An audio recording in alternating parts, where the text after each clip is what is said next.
Zaman ışıkla bağlantılıdır. Işık olmadığında zaman yoktur. Bakın Kur'an-ı Kerim'de Allah yer ve göklerin nuru yani ışığıdır der. Göz bir zaman merceği mi? Göz üzerinden zamanın kaydını okumak mümkün değil. Allah zamanın sahibi. Zamanla bağımlı değil. Evet. Dolayısıyla Allah katında zaman çember gibi başlangıcı ve sonu olmadığına göre çemberin geçmiş, gelecek ve an aynı andadır. Evrenin acaba o bizim bilemediğimiz, bulamadığımız kayıp hafızası, metafizik kayıtlar mı? İnsana küçük evren, evrene de büyük insan demişler. Yani ciddi bir bağ var. Dolayısıyla evrendeki her şeyle bağlantılı olunca Kaybolmuyor. kaybolan bir şey yok. Yüksek meblağlı öğrenciler alıyorlar ve o alanda seçilmiş öğrencileri lisansüstü olarak kabul ediliyor ve onları değerlendiriyorlar. Hocam bazı beyinler farklı ve onları bulmaya mı çalışıyorlar bir taraftan? Kesinlikle. Cansız maddede bilim olur mu? Bilgi olur mu?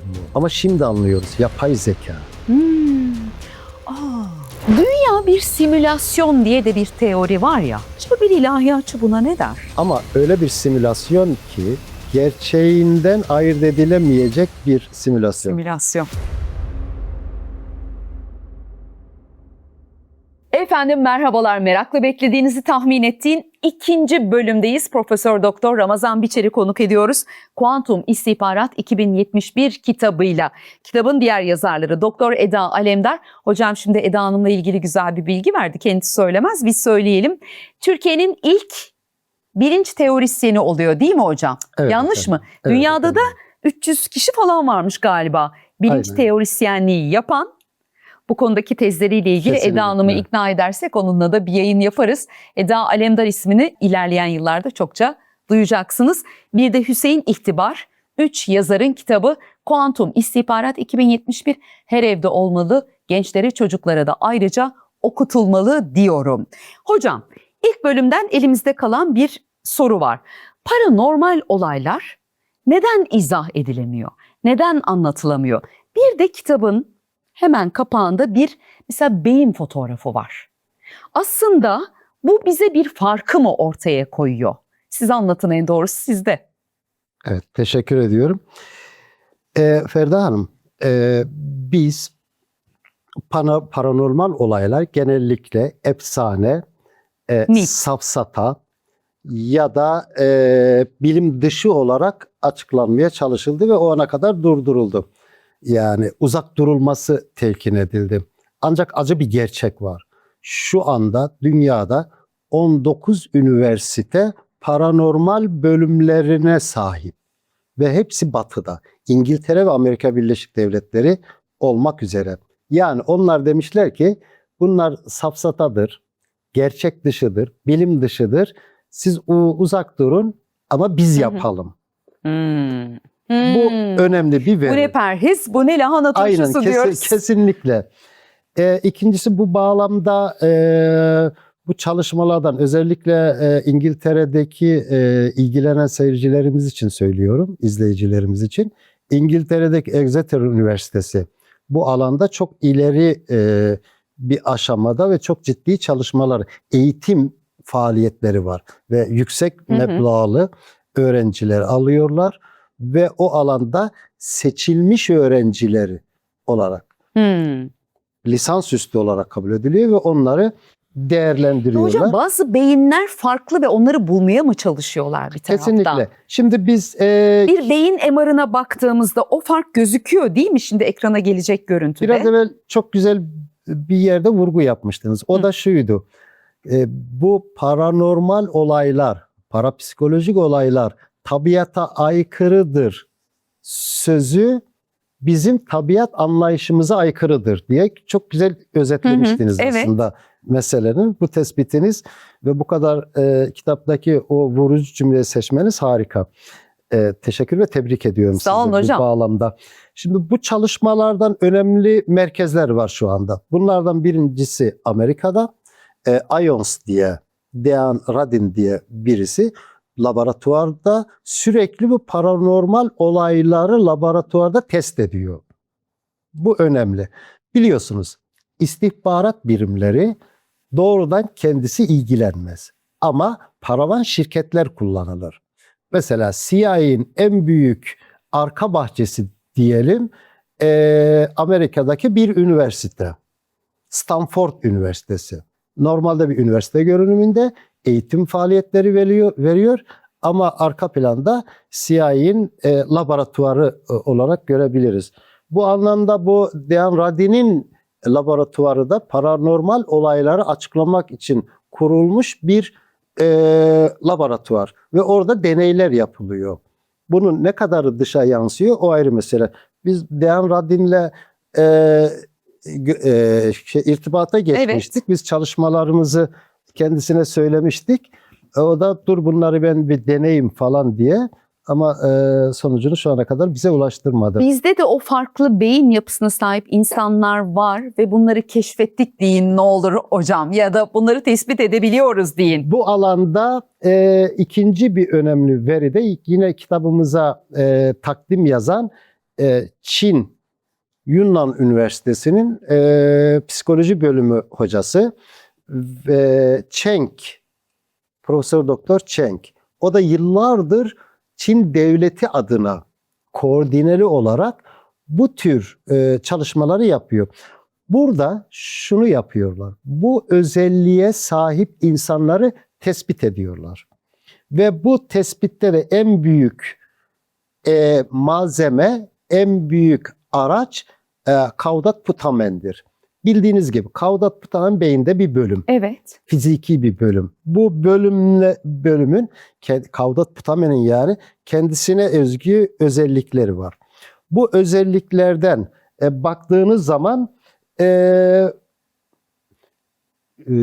yüksek düzeyde olan ve gelişmiş olan Caudat-Putamen nöronal bağlantısı gelişmiş olan insanları seçiyorlar. Bu fMRI ile görünüyor. Gelişmiş MRI'larda Aslında bu insanları görülüyor. tespit edebilmek bu yöntemle çok kolay. Tabii. Bakın şöyle bir durum var. Biraz teolojiye girmek istiyorum müsaadenizle. Tabii. Peygamberler Allah seçer. Evet. Ama peygamberler doğuştan üstün yetenekli insanlardır. Hatta Muhyiddin İbn Arabi Kur'an-ı Kerim'de geçen biz peygamberlerin bir kısmını diğerinden üstün kıldık ayetini açıklarken o diyor kişisel özelliklerinden dolayı yeteneklerinden seçildiler. dolayı üstün olarak Yani kılınmış bugünkü oldu. teknolojiyle beyinlerine bakılsa hocam o dediğiniz bölüm onlarda var olduğu ortaya çıkar mı? Tabii bunu CIA falan yapıyor yani kendi eleman alırken fMRI ile bunları kontrol ediyor, çekimini yapıyor. O özelliklere sahip olan insanları tercih ediyor. Şimdi baştaki sorunuzla ilgili paranormal olgular bugüne kadar izah edilememesinin sebebi birincisi doğru adam seçilememesi. Bakın iki türlü insanda IQ diyelim, zeka düzeyi var. Birincisi bizim bildiğimiz zekasal IQ diyoruz ona zaten. Bir de duygusal IQ. EQ. Bu tür insanlar kitapla ilgili çok ciddi çalışmalardan referanslar var. Bu tür olağanüstü yani paranormal özelliklere sahip olan insanların EQ'sü fazla olanlar. Hocam peki şimdi biz gitmeyelim hiç istihbarat örgütlerine, devletlere, Pentagon'a, CERN'e. Sıradan hayatlarımıza baktığımızda bu söylediğiniz özellikleri aslında kendimizde de fark edebilir miyiz? Mesela 6. his dediğimiz yine elle tutup gözle göremediğimiz bir hissimiz var değil mi? Malum oldu deriz. Ya da işte birini düşünürüz o kişi arar telepati diyoruz buna. Tasavvufa baktığınızda bir veşt hali var. Daha Asya'ya baktığınızda meditasyonlar var. Mesela bunlar bizdeki o yanların ortaya çıkış noktaları mı? Buna aslında çok güzel başta değindiniz. Sorunun çözümü de orada. İnsana Allah'ın ruhunun üflenmesi. Evet. Yani olağanüstü niteliklere sahip bir yaratılışta. Dikkat ederseniz bu çocuklarda bu olgular çocukluk döneminde ortaya çıkar. Bebeklere falan filan bakın. refleks olarak izah ediyorlar ama o bence çok çocuğun bebeğin gülmesi, kendi kendine gülmesi, gözünün bir yere odaklanması falan. Tamam, bu bir refleks olarak da açıklanabilir ama bu klasik fizik doğrultusunda. Yani bu bağlamda bir de Kur'an-ı Kerim'de şöyle bir ayet var. Biz diyor yaşlandıkları zaman ilk hallerine döndürürüz. Dikkat ederseniz bu tür olağanüstü özellikler yaşlılık döneminde de ortaya çıkar. Ve ne zaman ki bebeklikte benlik duygusu oluştuğu zaman o özellik Üstü örtülüyor. yani psikik özelliği üstü örtülmüş oluyor. Şimdi bu doğrultuda biraz verdiğiniz örnekler güzeldi. Yani malum oldu Evet, diyoruz. malum oldu deriz. Yani düşünün, o anda aklınıza geliyor ve sizi arıyor. Daha da ilginci, burada herhangi bir dini ya da manevi boyut aramaksızın bazen görmüş olduğumuz rüyaların ertesi gün olduğu gibi çıkması. Bu bir paranormal durumdur. Bu şu demektir, her insanda potansiyel olarak var demektir. Vardır. Ama bazılarında biraz evvel bahsetmiş olduğumuz Kaudat Putamen'in aşırı nöronal bağlantısı olan insanlarda bu daha gelişmiş vaziyettedir. Çok net anladık hocam. Çok önemli bir soru. Gerçekten benim çok merak ettiğim bir soru. Hep diyoruz ki zaman bizim için var, bu dünya için var. Aslında zaman diye bir şey yok. Zaman diye bir şey gerçekten yok mu? Ya da zaman varsa bu hızlanıp yavaşlatılıp geriye döndürülebilir mi? Zaman ne hocam? Işık olmadan zaman yok mu aslında diye de hemen ardına eklemek isterim. Daha çok böyle teolojik bağlamda konuya girmiş oluyoruz alan gereği. Şöyle bir hadis var. Zamana sövmeyiniz, zira zaman Allah'tır diyor. Zamana sövmeyiniz, Zira zaman Allah'tır. Allah'tır diye. Burada zamana bir vurgu var ve önemi ortaya çıkıyor. Bir ayrıcalıklı oluşu ortaya çıkıyor. Zaman evrenin yaratılışıyla birlikte Kur'an-ı Kerim'de ve Tevrat'ta da bu vurgu, işte dünyayı 6 günde yarattık. Ya da Kur'an-ı Kerim'deki ifadeye göre sizin Allah katında zaman bir gün, sizin saydıklarınızdan 50.000 yıldır türü zamana özel vurgular var Kur'an-ı Kerim'de. Bu zamanın üzerinde durulması, anlaşılması gerektiğini ve göreceli Einstein teorisi doğrultusunda zamanın göreceli olduğunu görüyoruz. Ama biz burada Ferda Hanım bir teori geliştirdik. Einstein'ın teorisine alternatif bir teori mi bu hocam? Zamanla ilgili. Einstein'ın teorisine ek bir teori diyelim. Tamam. Ya da Ne o Einstein teori? teorisinin anlaşılmasında daha çok kolaylık sağlayacak. Daha yumuşak bir ifade kullanalım, mütevazi bir ifademiz olsun. O da şudur. Zaman ışıkla bağlantılıdır. Işık olmadığında zaman yoktur. Bakın, Tevrat'ta Allah önce ışığı yarattı der. Bu önemli. Önce ışığın yaratılması. Benzer şekilde Kur'an-ı Kerim'de de yaratılış serüveni anlatılmasından öte Allah yer ve göklerin nuru yani ışığıdır der. Allah kendini böyle tanımlıyor ayetlerinde. Evet. Dolayısıyla burada ışığın çok özgün bir yapısı olduğu yönünde bize teşvik. Bunun bilimsel olarak da zamanın ışıkla bağlantılı olduğunun bilimsel altyapısı ve kanıtları var. Kutsal kitaplardaki referanslar önemli. O bizim için önemli bir referans. Ama bu kutsal kitaplardaki referansı bilimsel açıdan kanıtladığınız zaman bu daha da anlam kazanıyor. O da şudur. Yine Kur'an-ı Kerim'de 7 uyarılar var. 7 uyarılar sadece Kur'an-ı Kerim'de yok aslında. Hint felsefesinde de var. Öncelerden bahsedilmiş. Yani dinlerde var diyelim. 7 uyarılar. Kısaca özetle bir mağaraya giriyorlar, uyuyorlar. Daha sonra kalktıklarında 300 yıl ya da küsür yıl geçtiği halde ya bir gün uyuduk ya da 1,5 gün. Ama Ferda Hanım, Kur'an-ı Kerim bu olayı öyle bir detaylı anlatır ki bir yanlarında işte köpek vardı der. Köpeğin yer değiştirmesi der. Uyuyanların sağ sol döngüsünden ya bir detay olması bizim dikkatimizi çekiyor. Mağaranın duvarına ışık vurdu der. Yani bir olay bu kadar detaylı Kur'an'da açıklanıyorsa, Bir sebebi hikmeti evet, var. bakın biraz evvelki Muhyiddin İbn Arabi'nin yapmış olduğu vurguda Belkıs'ın Hazreti Süleyman'ı ziyaretinde de çok detay ayetler var.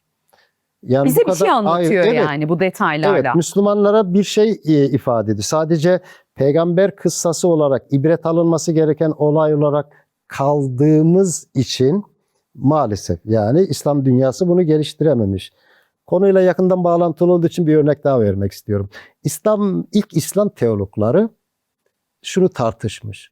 Bakar mısınız? Cansız maddede bilim olur mu? Bilgi olur mu? O dönemin şartlarında. Bunu anlayamamışız. Cansız maddede nasıl bilgi olsun ki? Ama şimdi anlıyoruz. Yapay zeka. Aa, Evet. Yani bizim geçmişte çok ciddi kültürel birikimlerimiz var. Keşke onları devam ettirseydik. Keşke Kur'an-ı Kerim'e ilahi insanın dünya ve ahiret işlerini yöneten ve yönlendiren buyrukların ötesinde bilimsel verilere de ışık tutuyor Keşke. diye baksaydık bu ortaya çıkar. Bu 7 uyurlar meselesi de öyle. Bunu da Fransa'da bir deney yapıldı. Bir bilim insanı kendisini 20 gün mağaraya hapsetti. Işık Evet. almaya. 20 gün. O 20 günde günler kayboldu. Zaman kayboldu yani. Çünkü 24 saatlik süreyi bilemeyecek haliyle. Ve zamanla ilgili şu anda hangi güneşin diyelim hangi aşamasındayız, hangi boyutundayız o da kayboldu. 20 gün sonra dışarı çıktığında zaman tekrar devreye girdi.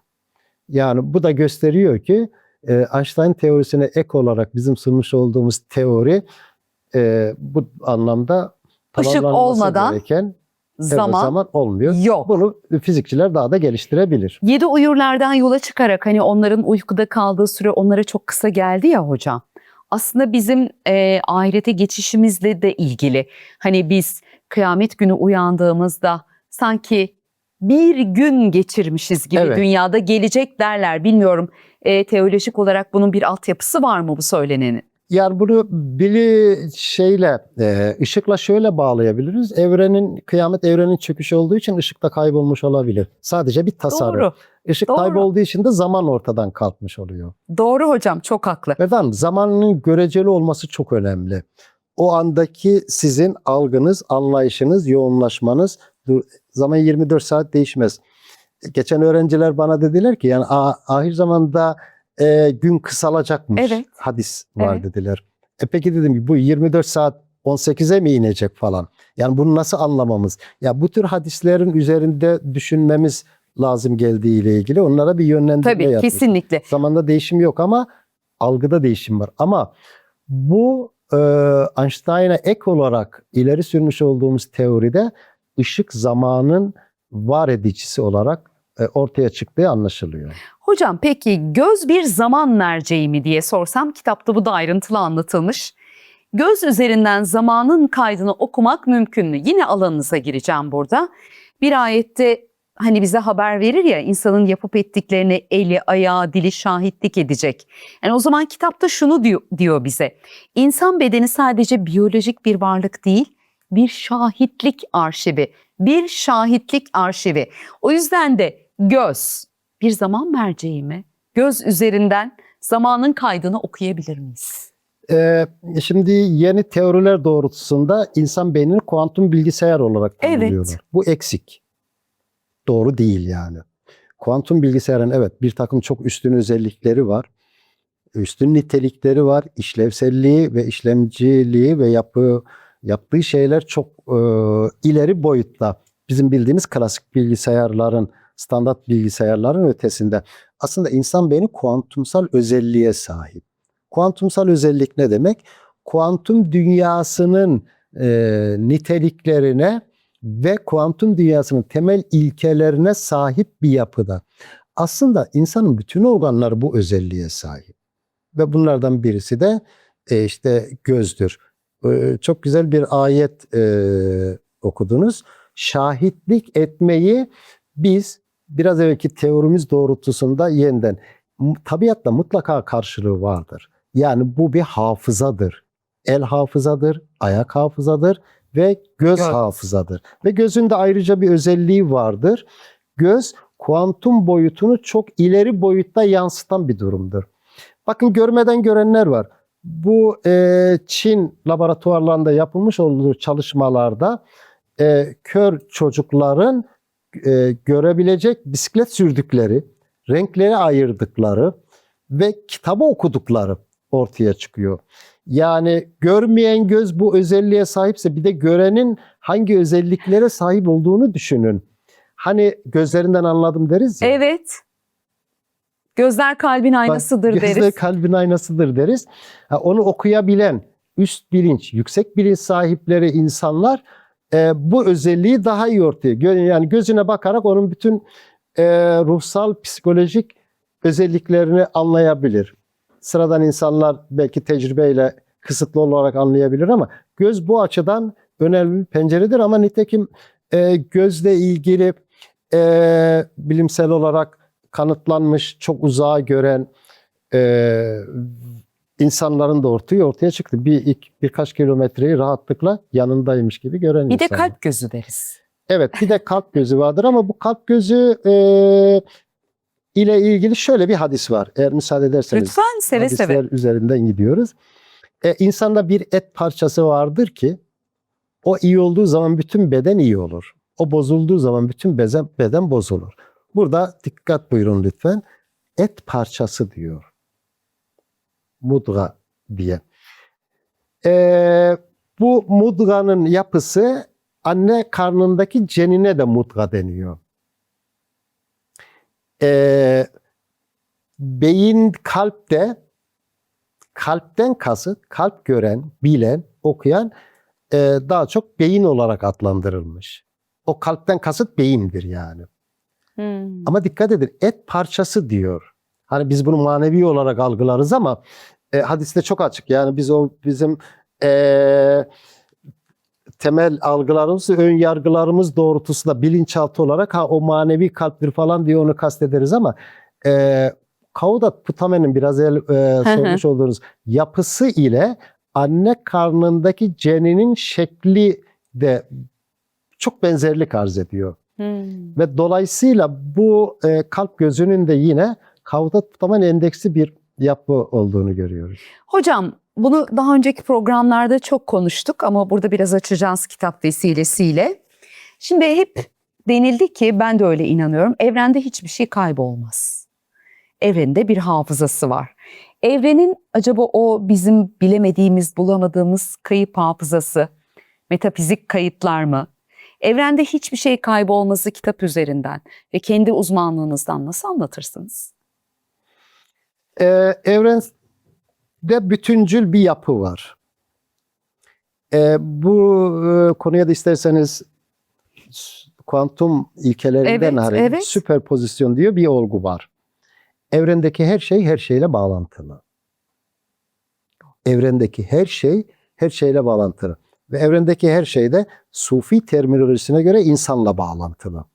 O yüzden insana küçük evren, evrene de büyük insan demişler. Yani ciddi bir bağ var. O nedenle bu sorunuza bu doğrultuda cevap vereceğim için biraz bu konuya girmiş oldum. Dolayısıyla evrendeki her şey her şeyle bağlantılı olunca kaybolan bir şey yok. Ve İmam Gazali de bunu açıklarken burada Levh-i Mahfuz bizim bildiğimiz evrendeki her şeyin kaydedildiği Levh-i Mahfuz olarak görüyor. Ve onun Levh-i Mahfuz'un kalple bağlantısı var diyor. Yani insanın evrensel olgularla fiziki ya da şu anda tespit edemediğimiz metafiziki olgularla bir bağlantısı var. İslam teolojisinde, Kur'an-ı Kerim'de biz her şeyi Levh-i Mahfuz'da kaydettik yazıyor. Levh-i Mahfuz. Çeşitli adlar altında İmam-ı Mübin, Kitab-ı Mübin farklı isimler kullanılıyor ama İslam alimleri bunu Levh-i Mahfuz olarak anlamışlar.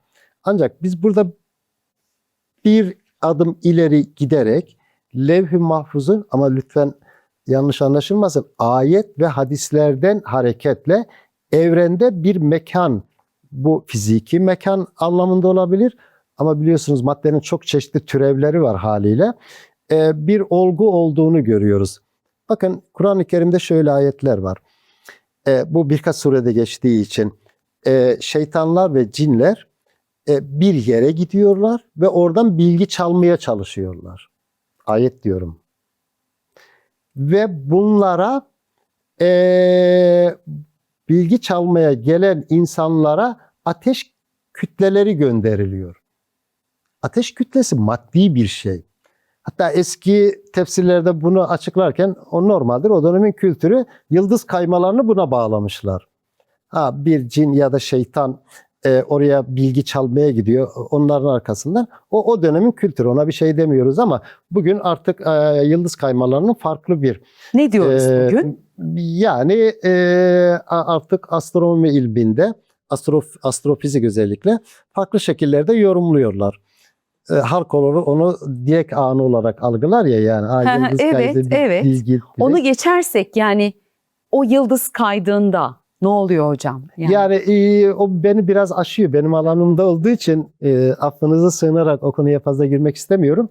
Ama ben şöyle düşünüyorum. Gökteki bir yerden bilgi çalmaya giden şeytan ve cinlerin oraya yaklaşmaması için ayetteki ifadeyle peşlerinden ateş kütleleri, şahap Şimdi oldu. diye anlatılır. Ama şuna dikkat edin lütfen. Ateş kütlesi maddi bir şeydir. Ve dolayısıyla maddi bir alan olduğunu gösteriyor. Levh-i mahfuz, levha demek. Korunan levha. Evet. Levh kelimesinin Arapça anlamı gök demek. Sema demek, katman demek. Bir de Kur'an-ı Kerim'de dünya seması diye ayetlerde geçer. Oradadır bu. Ama dünya seması dediğimizde, gökyüzüne baktığımızda gözümüze ilişen her şey, yıldızlar, ya fiziki bir yapıdadır. Erişilebilir bir yer değil gibi algılıyorum o zaman ben. Bizde bunun erişilebilir bir statüde olduğunu, çünkü bilgi çalmaya gidenlerin oradan bir yerden, nasıl bir yer olduğunu bilmiyoruz ama şu andaki haliyle erişilebilir olmayabilir ama erişilebilir statüde. Bakın İbn Haldun'un harika bir teorisi var. Şöyle, gayipten haber almak, yani oradan bilgi çalmak şeytanlar ve cinler için mümkün değil diyor. Ama diyor kahinler için bu mümkündür diyor. Çünkü bir hadiste şöyle buyuruyor. Yani onlar oradan bilgi çalıp kahinlere ulaştırıyorlar. Peygamber Efendimiz bunu anlatırken hiç bilgi çalamıyorlar demiyor. Almış oldukları kırıntı bilgilere yalanlar katarak kahinlere ulaştırırlar. Dolayısıyla bir levha var, katman var uzayda. Yani bir yer var. Yani o levhada peki hangi bilgiler var hocam? Her şey mi? Her şeyin bilgisi mi? Bir yudum aldı çayından hocam. Zor bir sorum hocam. Şimdi şöyle, ne var levh-i mahfuzda? Şöyle düşünelim. Yani şöyle, şununla sınırlamak istemiyorum. Tövbe haşa, bir bilgiye dayanarak söylemiyorum. İnsanın sadece kaderinin falan yazılı olduğu bir yer gibi gelmiyor bana. Daha ötesinde bir şey gibi geliyor. Haklısınız. Şöyle düşünelim. Burada tabii biraz evvel zaman kavramına değinmiş olduk. Evet. Allah zamanı yaratan var. Evet. Varlık olarak yaratmış. Allah zamanın sahibi. Zamanla bağımlı değil. Evet. Dolayısıyla Allah katında zaman bir çember gibi, başlangıcı ve sonu olmadığına göre çemberin geçmiş, gelecek ve an aynı andadır. Allah için zaman dediğimiz şey, yani zaman dışı bir varlık olarak. Yani Allah zamanla bağımlı ve bağlı değil. Bu doğrultuda orada levh-i mahfuzdaki bilgiler insan gözüyle zamana bağımlı bir varlık olarak konuşuyorum. Geçmiş, gelecek ve anın her şeyin bilgisinin içinde olduğu yer. Dikkat buyurun, bir hadiste, Miraç hadisinde şöyle yazılıyor. İfade var. Sahih hadis. Peygamber Efendimiz Miraç'a çıkarken kalem sesleri işitiyor. Ve Cebrail'e soruyor. Hadisteki ifadeyi aynen aktarıyorum. Bunlar nedir diyor. orada onlar da diyor ki, melek de diyor ki bu insanların durumlarını yazan kalemin tıkırtısı. Ama Hazreti Peygamber peygamberliğinde yani 600 küsur yıllardan sonra o civarlarda miraca çıktı ve o anda kalemlerin bir şeyler yazdığını. Aslında bunu şöyle diyelim, fazla da teolojik şeye girmek de istemiyorum. Okay. Yani olan şeylerin yazıldığı yer. O dönemde yani 600'lü yıllarda eğer yazılıyorsa olan şeylerin yazıldığı yer. Şimdi burada Batı'da bu yönlü çalışmalar olmuş. Daha çok Doğu kaynaklarından hareketle onlara Akasha kayıtlar diyor. Akaşik kayıtlar. Evet. Akasha kayıtlar, akaşik kayıtlar ve hemen hemen bizim levh-i mahfuz anlayışımıza da paralel giden Hinduizm ve Budizm'de böyle bir düşünce var. Her şeyin kaydedildiği yer. Bu olgu, bizim levh-i mahfuz dediğimiz olgu Yahudi teolojisinde Tevrat ve Hristiyan teolojisinde Yeni Atik'te ise yaşam kitabı olarak geçer. Yaşam kitabı. Yani bütün inançlarda evet, var olan bir durum. Kesinlikle. Bu bizde de levh-i mahfuz şeklinde olmuş. Bu levh-i mahfuza erişilir mi erişilmez mi diye çalışmalar da yapılmış. Yani Evet. Akasha kayıtlara, Evet. akaşik kayıtlara iki şekilde de kullanıldığı için erişilebilir mi erişilemez mi dendiği gibi bizde de olmuş. Biz bunu daha çok tasavvuf kitaplarında görüyoruz. Şimdi izleyicilerimiz şuna itiraz edebilir. Ya hep tasavvuftan kaynak veriyorsunuz. Hayır. Bu alanla ilgili oldukları için onlar bu alandan. Mesela Abdülkadir Geylani'ni levh-i mahfuzdaki bilgileri okuduğunu, gördüğünü ve hatta değiştirebildiğini söylüyor. Benzer ifade İmam Rabbani'de de var. Benzer ifade Akşevsent'inde de var. Benzer ifade Erzurumlu İbrahim Hakkı'da da Marifetnamesi'de. Yalnız tasavvuf alanındaki insanların levh-i mahfuzdaki bilgileri okuduğu, gördüğü ama fazla açıklayamadıkları buna Muhittin Arabi sembollerle açıklamışlar. Yani onlar o veşt haliyle aslında o nasıl bir boyuttaysa o boyuta hocam ulaşabiliyorlar. Evet. Biz bu erenleri, arifleri de o zaman beyni yine farklı seçilmiş kişiler gibi düşünebilir miyiz? Çünkü onlarda da farklı durumlar söz konusu, yanılıyor muyum? Bu güzel bir soru oldu. Bakın İbn-i Teymiye ya da İbn-i Kayyim el-Cevziye diye İslam'ın alimleri var. Müslüman alimler. Bunlar tasavvufla ilgisi yok. Hatta ağırlıklı olarak tasavvufa karşılar. O yüzden bunlardan örnekler seçiyorum. Yani hep bunu Sufiler söylememiş. Bu İbn-i Teymiye'nin de kendisinin ne zaman öleceği ve Moğolların, kendisi Tatarlar diyor ya da Türklerin Şam'ı ne zaman ele geçirecekleri ve Şam'dan zaman veriyor. Evet diyor, Şam'a ele geçirecekler ama 2 yıl sonra geri gidecekler. Kendisine diyorlar ki ya seni öldürecek isteyen çok kimse var. Hayır diyor, ben levh-i mahfuzda gördüm, beni kimse öldürmeyecek, beni hapse atacaklar diyor.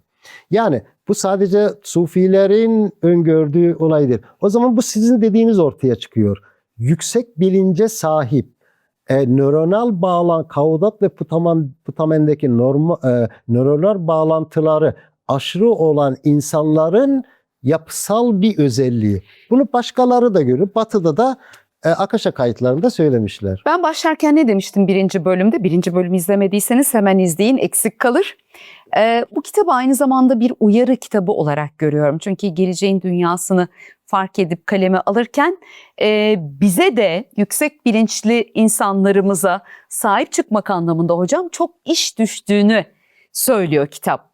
Var mı yanlışım? Yok, kesinlikle. Bakın bu teoriyi destekleyen Batı'dan bir örnek. Çok dahi dediğimiz insanın öncülerinden Nikola Tesla da bu Akasha kayıtları adı altında buranın bu alanın varlığından bahsediyor. Ve o alanı da biz geleceğin istihbarat. Bakın yapay zeka, birinci bölümde bahsettiğimiz çok önemli, çok değişik yaptı ama tekrar vurguluyorum hoşgörünüze sığınarak.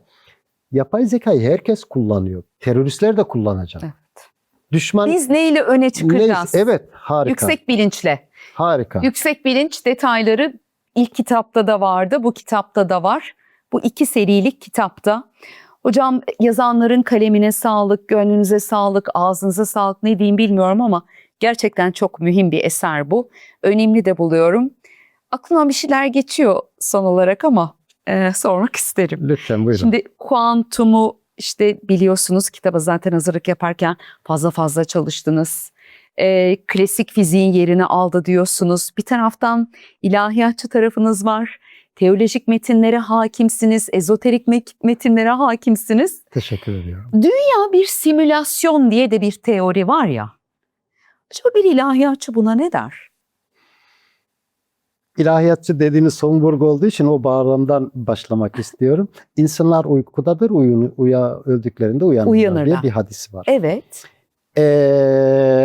Bu birincisi. Bir de İslam düşüncesinde felsefeden kaynaklı olarak mağara sembolleri, Yunan felsefesinin başlangıcı olarak bizim İslam felsefesinde de devam etmiştir. Gölge, mağara gölgesi olarak, yani biz gölgeyiz şu anda. Onu vurgu yapmak istiyorlar.